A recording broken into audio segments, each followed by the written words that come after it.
The benefit gala was being held in the penthouse of a modern glass skyscraper, towering so high above the city that the streets below looked like nothing more than a grid of glowing yellow threads.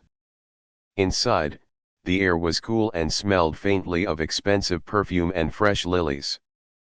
It was the kind of party where the champagne was poured into tall, thin flutes that never seemed to go empty, and where the laughter sounded a bit too polished, like it had been practiced in a mirror. Julian stood near the long buffet table, swirling a glass of sparkling water in his hand. He was young, much younger than most of the men in the room who had thick gray hair and heavy watches on their wrists. Julian had made his fortune designing computer code, a quiet job that usually involved sitting alone in a dark room for hours.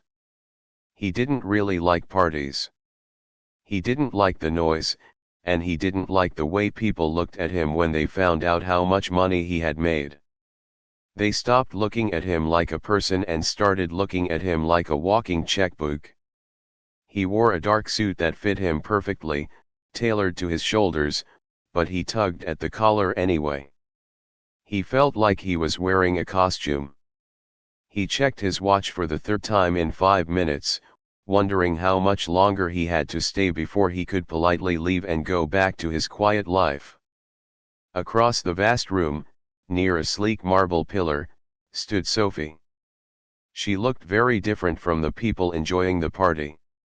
She wore a crisp white shirt and a long black skirt, the uniform of the serving staff.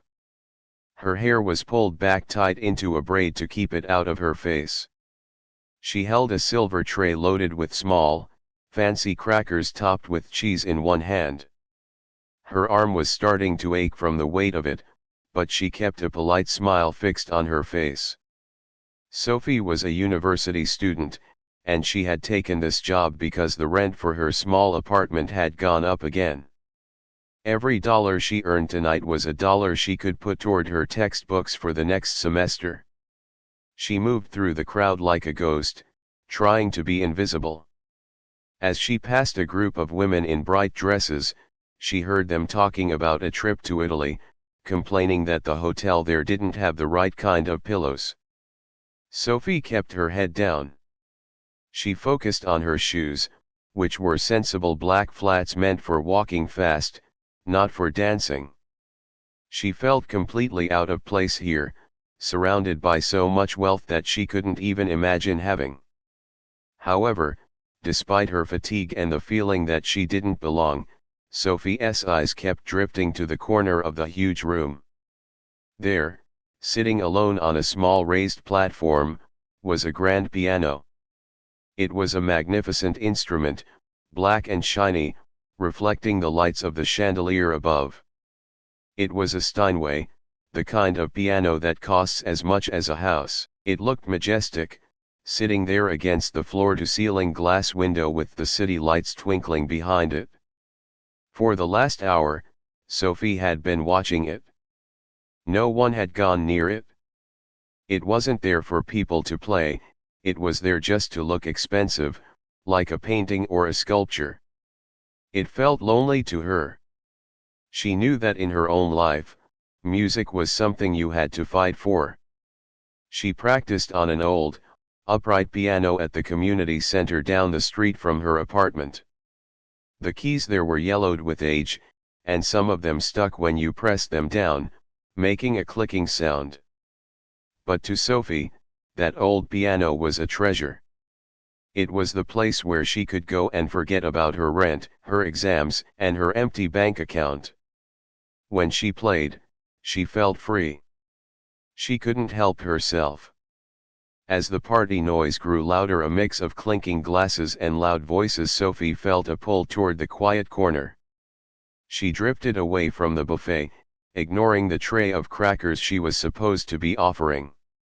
She just wanted to be closer to the music, even if it was silent. She stepped up onto the platform. The carpet was thick and soft beneath her shoes, swallowing the sound of her footsteps. She stood in front of the piano and just looked at it for a long moment. She didn't sit down. She knew better than that. If she sat down, Someone might yell at her, or worse, she might lose her job. She just wanted to see it up close. With her free hand, she reached out. Her fingers were rough from hard work and washing dishes in hot water, but she touched the side of the piano gently, feeling the cold, smooth wood. It was perfect. There was not a speck of dust on it. She looked at the keys, ivory and black, waiting for a touch. She imagined what it would feel like to press them down, to hear that clear, bell-like tone echoing through this massive room. "I wonder what you sound like," she whispered to herself, so quietly that no one else could hear. She closed her eyes for a second and let her fingers hover just above the keys, not touching them yet. In her mind, she was playing a simple song, a melody she had learned when she was a little girl. She could hear it in her head as clearly as if she were wearing headphones. For a brief second, the fancy clothes, the expensive champagne, and the heavy weight of her debt disappeared. There was only the music. Julian, who had been bored and looking for an exit route, noticed the movement in the corner. He saw the young woman in the black uniform standing by the piano. At first, he thought she was dusting it. But as he watched, he saw the way she stood. She wasn't holding a cleaning cloth. She was standing with a strange sort of reverence, her hand hovering over the keys with the familiarity of an old friend. He saw the way her shoulders relaxed, the tension leaving her body even though she wasn't playing a note. He stopped checking his watch. He became curious. He had seen many people look at his expensive things over the years, his cars, his houses, his art. Most people looked at them with envy. They wanted to own them. But this girl looked different. She looked like she just wanted to know it. She looked like she understood the soul of the object, not just the price tag. Julian took a sip of his water and decided to walk over. He moved away from the safety of the buffet and the mindless chatter of the other guests. He walked across the thick carpet, his steps muffled, curious to see what a server would do with $250,000 instrument when she thought no one was watching. As Julian walked across the thick, soft carpet, the noise of the party seemed to fade into the background. He wasn't really paying attention to the people he passed, who were still laughing and talking about their expensive vacations and stock market gains. His focus was entirely on the young woman standing by the piano. She looked small next to the massive instrument, but the way she stood caught his interest. She wasn't looking at it like it was just a piece of furniture or a prize to be won. She was looking at it the way a painter looks at a blank canvas, or the way a writer looks at a fresh page of paper. She looked like she had a story to tell. When he got closer, he slowed down. He didn't want to startle her. He stood quietly for a moment, watching. Sophie was lost in her own world. She was staring at the black and white keys, her hand still hovering just above them, trembling slightly. To anyone else, it might have looked like she was about to clean it, but Julian knew better. He saw the longing in her eyes. He saw the way her fingers twitched, as if they were remembering a melody they used to know. It was a look he recognized very well because he had seen it in the mirror himself, many years ago, before the money and the business took over his life. "Are you a player?" Julian asked, breaking the silence. His voice wasn't loud, but in the quiet corner of the room, it made Sophie jump. She pulled her hand back as if she had touched a hot stove. She spun around, her face flushing a deep shade of red. The tray of crackers in her other hand wobbled dangerously, and she had to grab it with both hands to keep it from falling to the floor. Her eyes went wide with shock when she saw who had spoken to her. She recognized him immediately. She had seen his face on the internet and on the news. It was the host, the young billionaire himself. "I Sophie stammered, her voice shaking. She felt her heart hammering against her ribs. She was terrified that she was in trouble. I'm sorry, sir. I was just looking. I didn't mean to touch it. I was just dusting. I mean, I wasn't dusting, but I was just. She stopped talking, realizing she was making it worse. She lowered her head, waiting to be scolded or told to leave. Julian smiled gently. He could see how scared she was, and he felt bad about frightening her. He held up a hand to stop her from apologizing. It's okay, he said, his voice kind and calm. You aren't in trouble. I was just asking. You looked like you really wanted to play it. Sophie looked up, her eyes searching his face to see if he was making fun of her. But he looked serious. He seemed genuinely curious. She took a deep breath, trying to steady her voice. I used to be, she admitted softly. I haven't played in a long time. I just miss it, that's all. I'm sorry if I bothered you. You didn't bother me, Julian said. He glanced at the piano and then back at her. It's a shame, you know, to have a beautiful instrument like this sitting in the corner all night without making a sound. It's like having a bird and keeping it in a cage. He looked around the room at the rich guests, who were busy with their own conversations. Most of the people here tonight don't even care about the music. They only care about being seen. But you looked like you were listening to something that wasn't there. Sophie felt a lump form in her throat. She couldn't believe he was being so nice. She looked down at her uniform, feeling out of place again. I don't belong here, sir. Look at me. I'm just the help. People like me don't touch things like this. Julian shook his head. He didn't like the way she talked about herself. It reminded him of how hard it was to make something of yourself when the world felt like it was against you. He felt a sudden urge to change her mind, to show her that the music didn't care about money or status. Why don't you play something for us? Julian suggested. It was a simple question, but it hung in the air like a heavy weight. Sophie stared at him, her mouth open slightly. Play here now. Why not? Julian shrugged. The party is boring anyway. Everyone is saying the same things they say every year. We could use some real life in this room. Sophie shook her head frantically. Oh no. I couldn't. I really couldn't.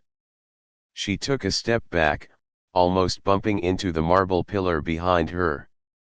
I'm not good enough. My hands are rough, and I'm out of practice. Plus, everyone would stare. They would laugh at me. She imagined walking over to the bench in her cheap black uniform and sitting down among all these wealthy people. The thought made her stomach hurt. She felt exposed enough just standing there. To play would be to open her soul to a room full of strangers who would probably just turn their backs and keep drinking their wine. Julian stepped closer. He didn't want to force her, but he knew she was holding herself back out of fear, not lack of talent. He had seen the way she looked at the keys. He knew that feeling, that terrible itch to create something, even when you are terrified. It doesn't matter what you're wearing, and it doesn't matter if your hands are rough, Julian told her. Music doesn't care about any of that. When you play, none of that exists. There is just the sound. He paused, looking her in the eyes. Besides, who is going to stop you? I own the place, and I'm asking you to play. The request hung in the air between them. It wasn't a command, it was an opportunity. But the fear was strong for Sophie. She looked around the room again. She saw the jewels, the perfectly tailored suits, the effortless confidence of the wealthy guests. They felt like a different species. She felt like an intruder who had wandered into a palace by mistake. I don't know, she whispered, her voice barely audible. I'm scared. Julian smiled again, a warm, reassuring smile. He remembered being a kid with a crazy dream, afraid to show his code to the world because he thought they would laugh at him. He knew that sometimes, you just need one person to tell you it's okay to try. Don't be scared, Julian said softly. Just close your eyes and pretend no one is here. Pretend you're back home, wherever it is that you feel safe. He gestured toward the empty bench. Just one song. If you hate it, you can stop, and I won't ask again. I promise. Sophie looked at the piano. The black surface seemed to shine in the dim light, calling to her. She looked at her hands, the hands that washed dishes and carried heavy trays. She thought about the old piano at the community center with the sticking keys. She thought about how much she loved the feeling of pressing a key down and creating a sound that could make people feel something. Her heart was beating so fast she thought it might burst out of her chest. But deep down, beneath the fear and the shame of her uniform, a tiny spark of courage started to glow. The young billionaire wasn't mocking her. He was waiting. He actually wanted to hear her. The room was still noisy, the chatter of the guests a constant hum. But in this small corner, it felt quiet. It felt like a decision point. She could walk away, go back to the kitchen, and wonder what if for the rest of her life. Or she could sit down and play. Sophie took a shaky breath. She looked at Julian, and he gave her a small nod of encouragement. Okay, she whispered. Just one song. But I might be terrible. Julian laughed lightly. I doubt that. Come on. He stepped back, giving her space. Sophie slowly walked around the bench. Her legs felt like lead, but she moved forward.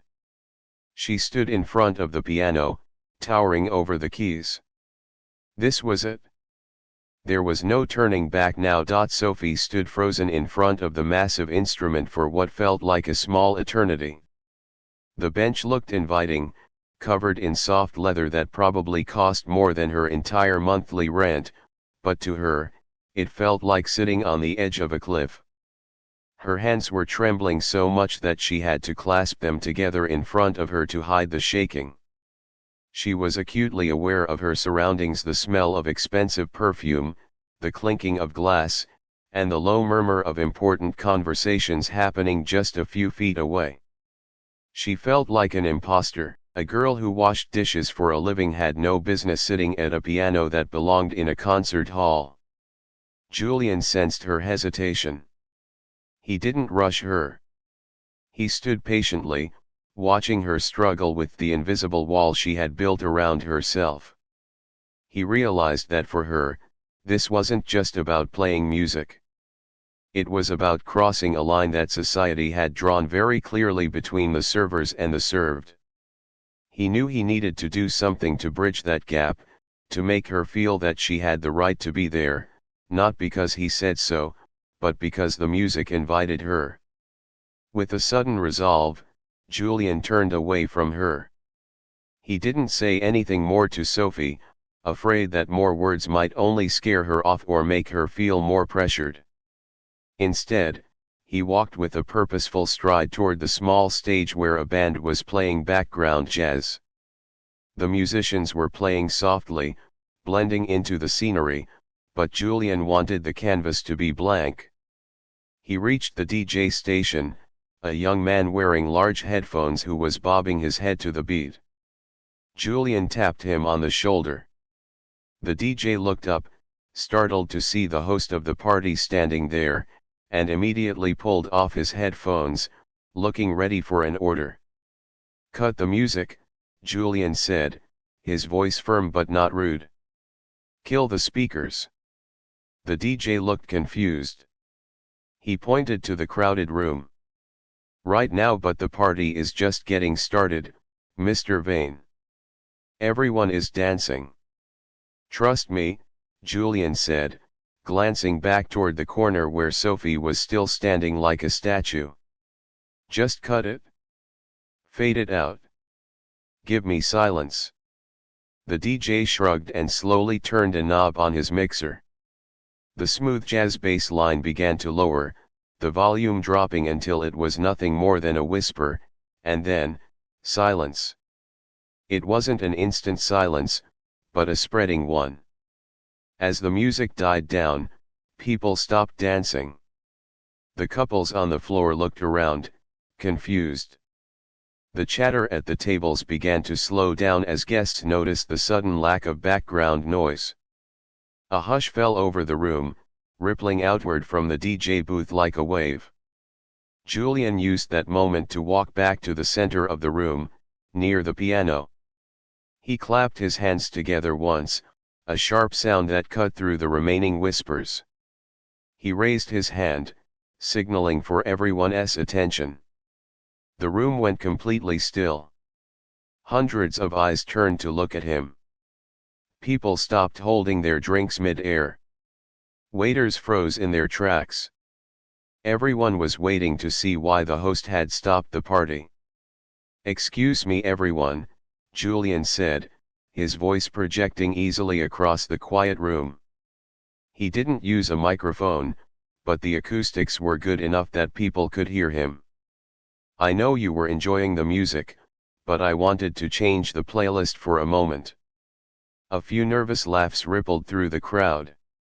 Someone near the front whispered loudly, "Is he going to sing?" Julian ignored them. He turned and walked the few steps back to where Sophie was standing. The spotlight from the ceiling seemed to follow him, illuminating the corner.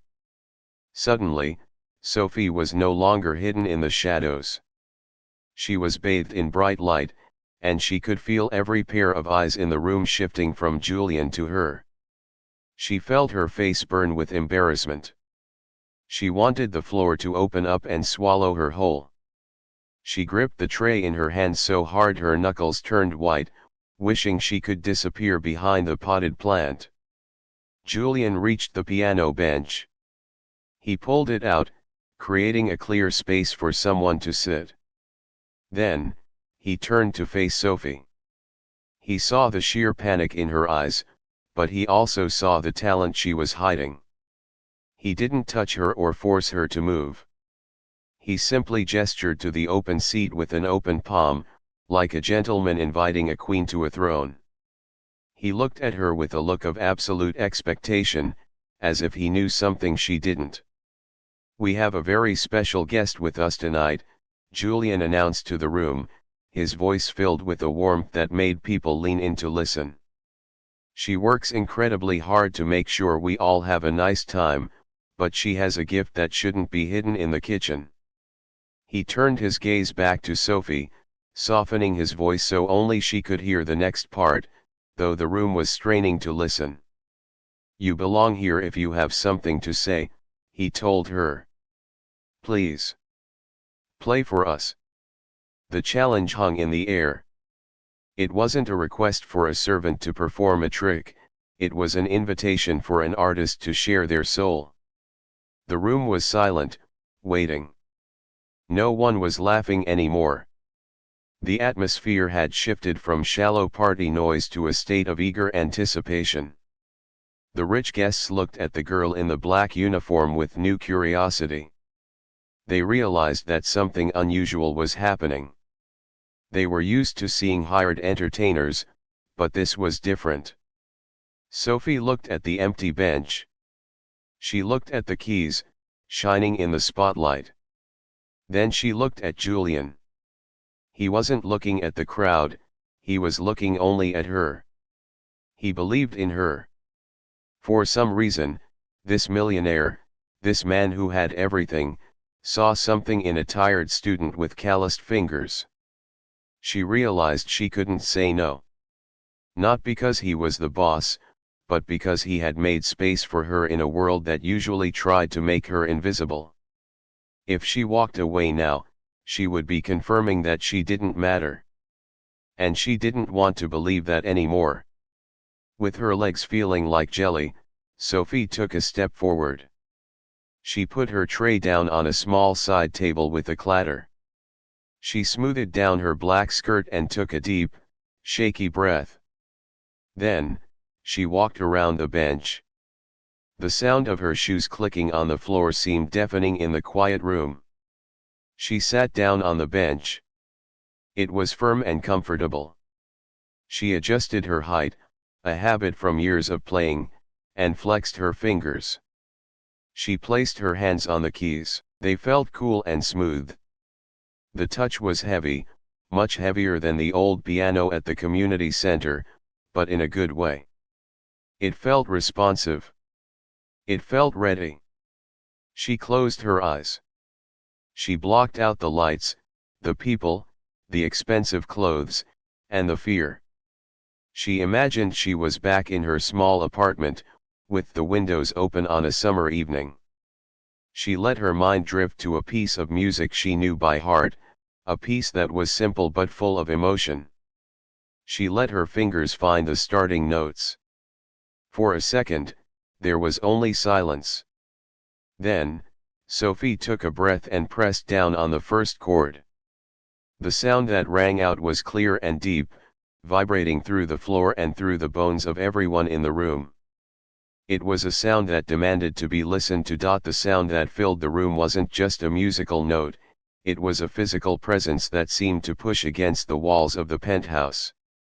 The first chord Sophie struck was deep and resonant, vibrating through the floorboards and up the legs of the expensive tables. It was a sound of pure quality, the kind of tone that can only come from an instrument made with the finest materials and the utmost care.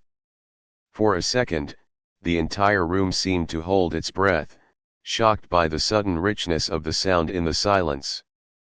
Sophie's fingers were trembling slightly as they found their place on the ivory keys.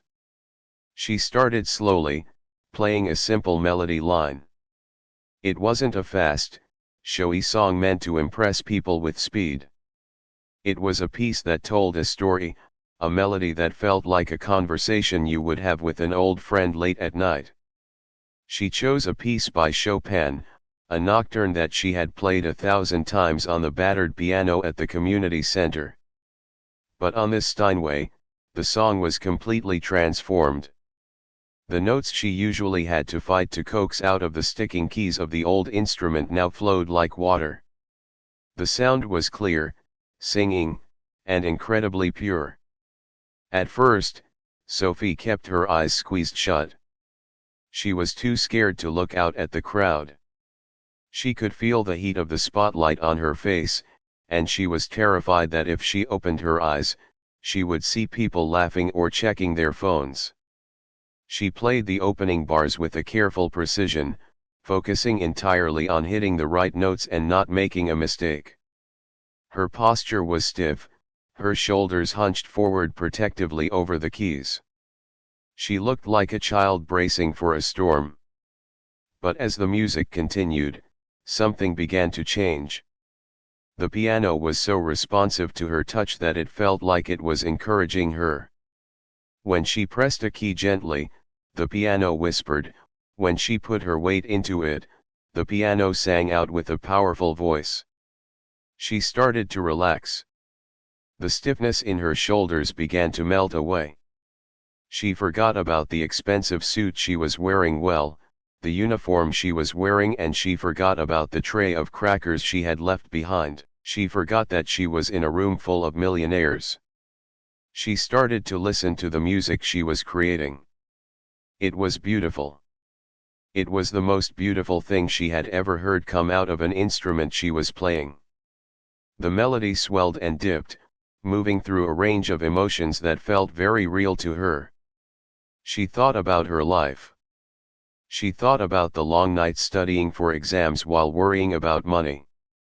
She thought about the feeling of loneliness that sometimes swept over her in the big city.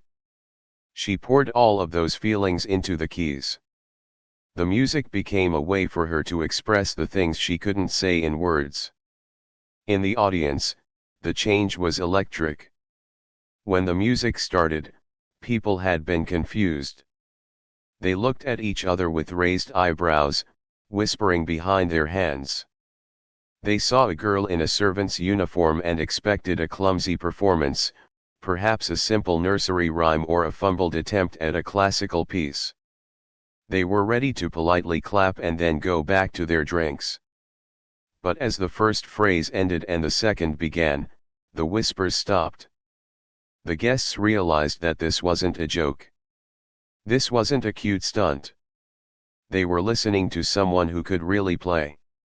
Julian stood a few feet away from the piano, his arms crossed over his chest, a small smile playing on his lips. He watched Sophie's back. He saw the tension leave her body and saw her start to sway slightly with the rhythm of the music. He saw the way her hands moved across the keys, rough, working hands that looked surprisingly graceful on the polished ivory. He felt a sense of relief wash over him. He hadn't been wrong about her. He had taken a risk, stopping the party and putting a vulnerable girl on the spot, but the risk was paying off. He wasn't just hearing notes, he was hearing a voice that had been silenced by circumstance. The music grew louder and more complex. Sophie's left hand began to weave an intricate tapestry of bass notes while her right hand danced along the higher keys, playing a melody that was both sad and hopeful at the same time. The sound filled every corner of the massive room. It seemed to absorb the noise of the city outside, making the world feel small and quiet. One by one, the guests stopped what they were doing. A man in a gray suit who had been loudly discussing a business deal on his phone lowered the device, his thumb hovering over the end call button, but he couldn't bring himself to press it. He just stood there, mesmerized. A woman wearing a diamond necklace that sparkled under the light stopped sipping her champagne. Her eyes drifted closed, and a small, nostalgic smile appeared on her face. The music was touching something in them, a part of their hearts that they usually kept hidden behind their money and their social status. The room became completely still. There was no clinking of glasses, no shuffling of feet, no distant chatter. There was only the music. It was a strange and powerful moment. In this room, where people were usually judged by how much money they had or who they knew, everyone was suddenly equal. They were all just listeners, united by the sound coming from the piano. Sophie opened her eyes. She didn't look at the crowd. She looked at her hands. She watched them move with a life of their own, hitting the keys with a confidence she didn't feel in her daily life.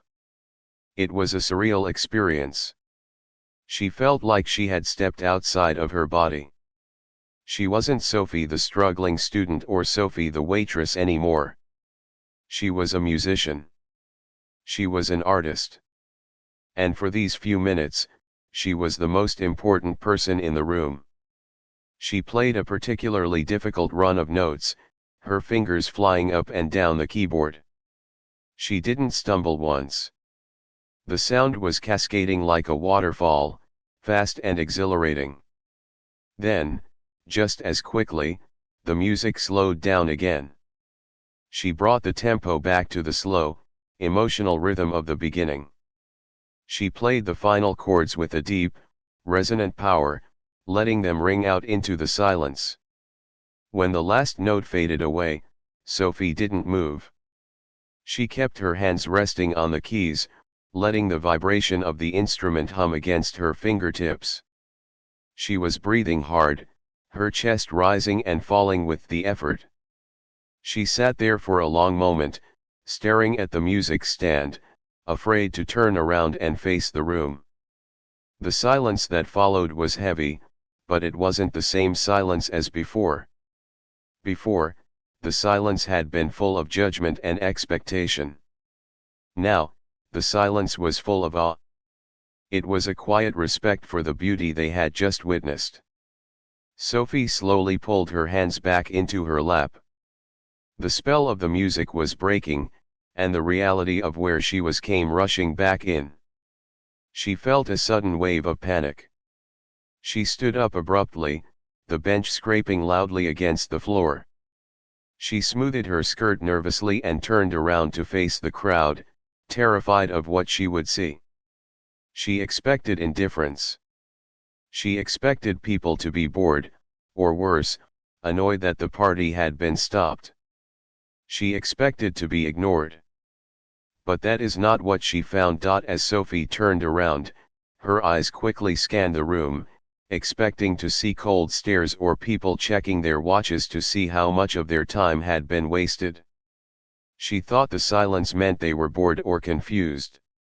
She braced herself to be hurried back to the kitchen, perhaps even scolded for stepping out of line. She fully intended to rush away, grab her coat, and leave the building before anyone could say anything mean to her. But the scene in front of her stopped her in her tracks.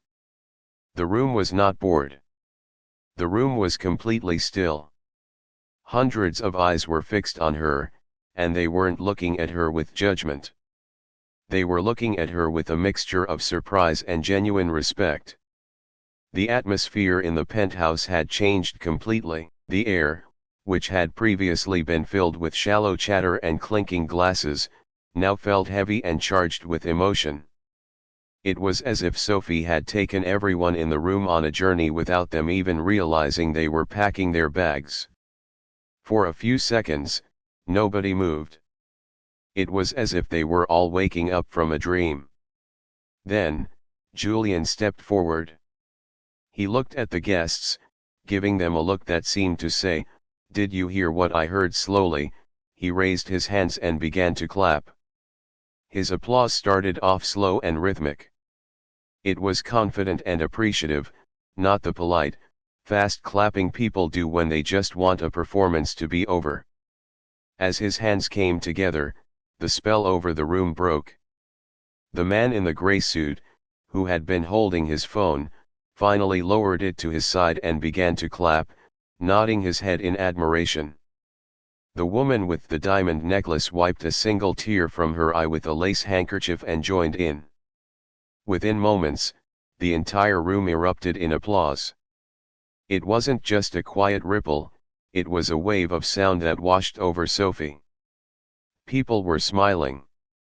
Some were standing up from their tables to get a better look at the girl in the black uniform who had captivated them all.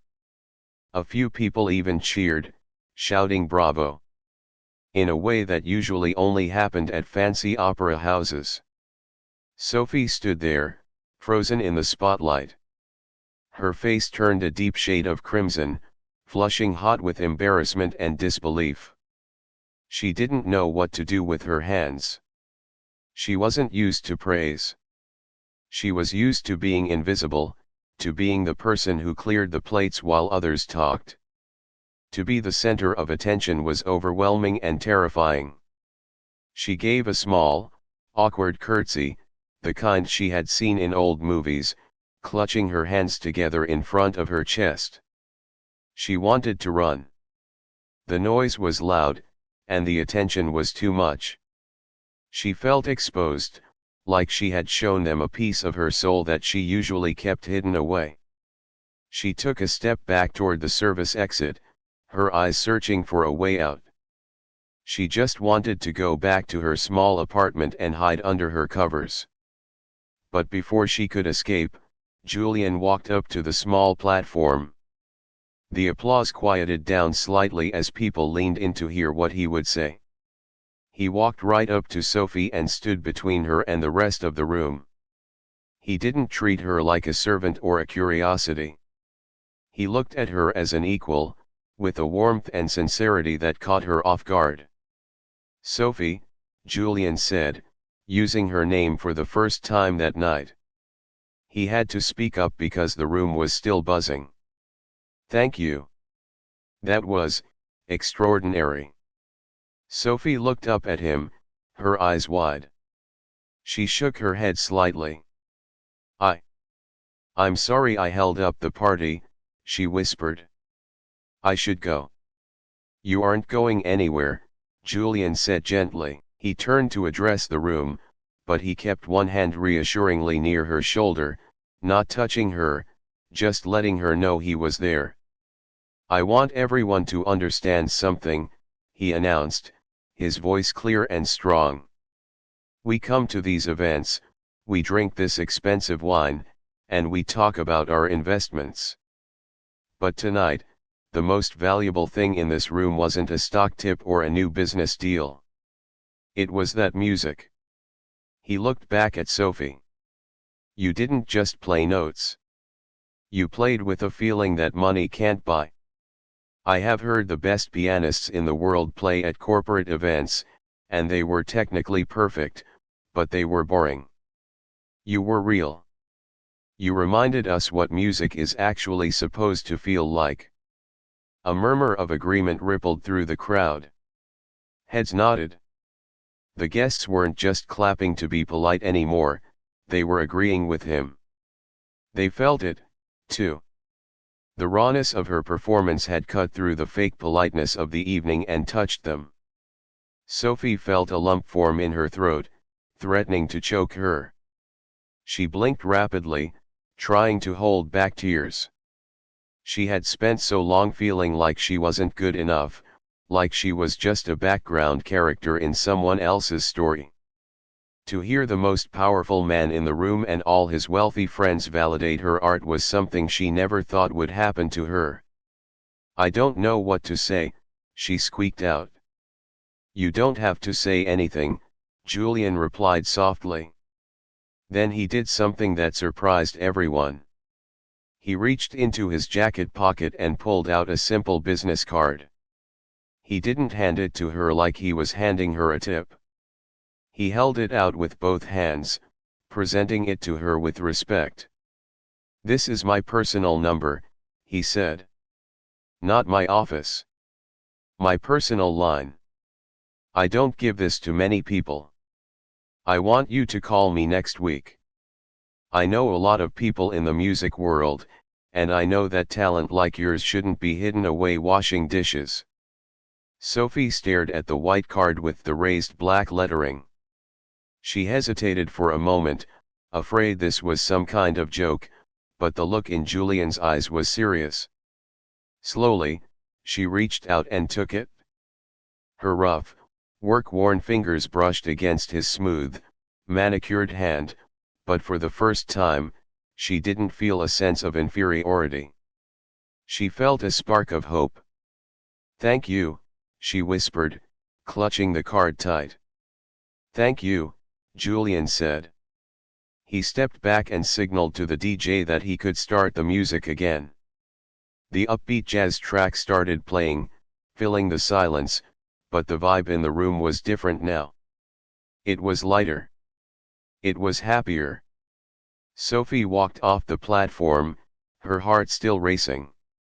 She picked up her tray from the side table, the weight of it feeling lighter than before. As she walked back through the party, heading toward the kitchen, the path seemed to clear for her. People stopped talking as she passed. A man she didn't know raised his glass to her in a silent toast. A woman smiled at her and said, "That was beautiful, dear." She wasn't invisible anymore. She was Sophie, the girl who played the piano. She pushed through the swinging kitchen doors, leaving the noise and the bright lights behind. The kitchen was hot and steamy, filled with the smell of roast beef and the sound of clanking pots. It was her reality. The other staff members looked up from their work, surprised to see her. "Hey, are you okay?" one of the cooks asked. "We heard the music stopped. Did you get in trouble?" Sophie leaned back against the cool metal door and took a deep breath. She looked down at the crumpled business card in her hand, then back at the cooks and dishwashers. A huge grin spread across her face, a genuine smile that reached all the way to her eyes. "No," she said, her voice steady and strong. "I didn't get in trouble. I think. I think I finally got heard. She slipped the card safely into her pocket and tied her apron strings tighter. She had a sink full of dishes to wash, and the night wasn't over yet. But as she scrubbed a plate a few minutes later, looking out the small kitchen window at the city lights, she wasn't just dreaming about music anymore. She knew she had the talent. She knew she had the voice. And tonight, thanks to a young millionaire who actually listened, she had found the courage to believe that maybe, just maybe, her dreams could actually come true. The piano wasn't just a wooden box to her anymore, it was a door, and she had just walked through it.